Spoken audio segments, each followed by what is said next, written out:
when you came on. Just checking. I feel classy up here. I mean, we got a stage. Last time I was on a square, just a little tile. It was pretty much there. And I like the Christmas lights. They're very out of time. Okay, yeah, but I'm Colton Sullivan, and I guess the real reason I'm here is because I'm pissed off at Justin Bieber.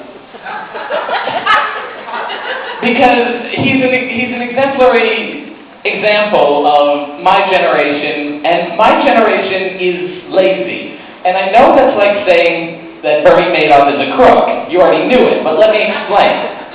My generation is afraid of exercise. Justin Bieber makes terrible music because he's afraid that exercising musical talent would hurt. Does he have to grow with that? Do we have a lot of Justin Bieber fans out there? Because I'm going to be ripping on him a little more. So watch out for that. Yeah, and then we use Google because we're afraid that going to the library and using the Dewey Decimal System, a system designed to make finding things quick, takes too long.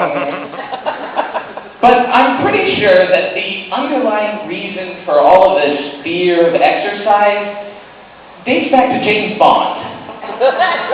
Now, stay with me for a second, but because we've all watched those James Bond movies, and there's always that scene where James Bond is exercising. He's on those exercise machines that he obviously bought off an infomercial, and he's there, he's doing fine, and then the dark hand of his arch nemesis reaches out and turns it up to full, and it nearly kills him, and he's saved at the last second by somebody who happened to show up at the time. But most people watch these and they're like, oh, that clever mastermind. But it makes me wonder, why do exercise machines have a setting that will kill you?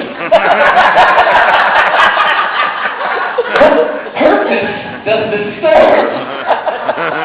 And some people will probably say that it's for the really hardcore exercisers, but these people are saying that there are people out there more hardcore than James Bond.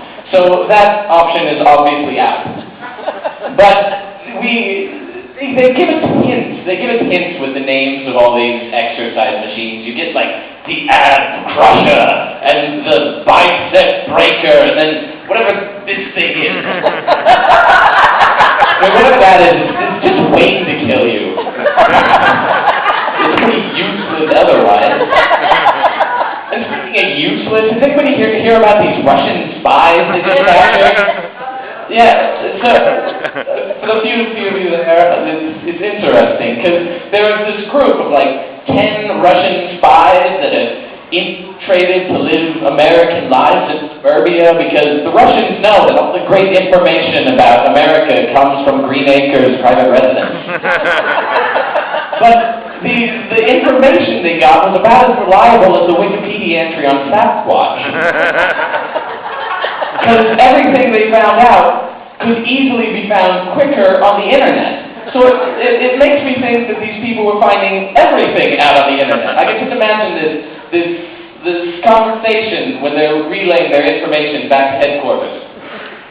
Commander Bullshit, I have this information. What is it, Sergey? Well, let me get to that. I'm sorry. I don't mean to be rushing you.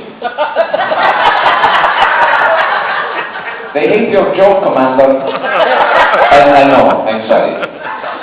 But here is the information that I have found out from Twitter. What is this? Twitter? It is great American database of everybody's activities and breakfast choices. This is fascinating. How did you get into this Twitter? I created a username to be a user. My username is Justin Bieber fan at Twitter.com. I told you. Oh, that is fantastic. I love this music. So do I. But what is the information you have? Well, this is very interesting. I found out that Barack Obama is currently playing basketball in the White House lawn, and that Clay Aiken is still terrible, and that all of America hates Nickelback. This is fascinating. Good work, sir. Yes, keep on it. I will report back later. My next target is global camera database YouTube. I didn't see that happening. And they were shocked when we found them. They were shocked that we found these Russian spies. But the thing is, these were people with thick Russian accents. And they're going around with names like Harold and Richard. And this doesn't work. These are the only white people that even Arizona would call suspicious. Was that too far? Really? We're suing them right now, you know that. Okay. But that Arizona thing, I'm staying on it for a little while. Do you think that Arizona is ever going to catch any illegal Canadians? I mean, the whole system is based on reasonable suspicion. You have to be pretty darn Canadian for that one to work out. I mean, most Canadians I meet are just like Americans, but nicer. And unless your main method of transportation is either moose or Zamboni, I think you're fine. But I guess I could see it happening. The cop pulls over a guy, probably speeding, pulls the guy over, does that little runway model walk up to the car. Do you realize how fast you were going? I'm sorry, I can't do an Arizona accent. They don't have an accent. Do you know how fast you were going? Well, I was only going 5 over. I don't know what all the buses about. Can you get out of the car, please? Yeah, I just need to ask you a few questions. Okay. What's that hat you're wearing? Oh, it's a toque.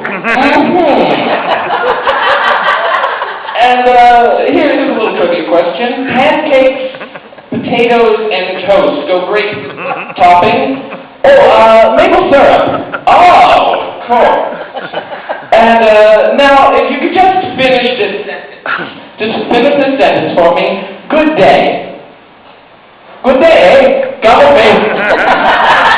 Thank you. You've been a wonderful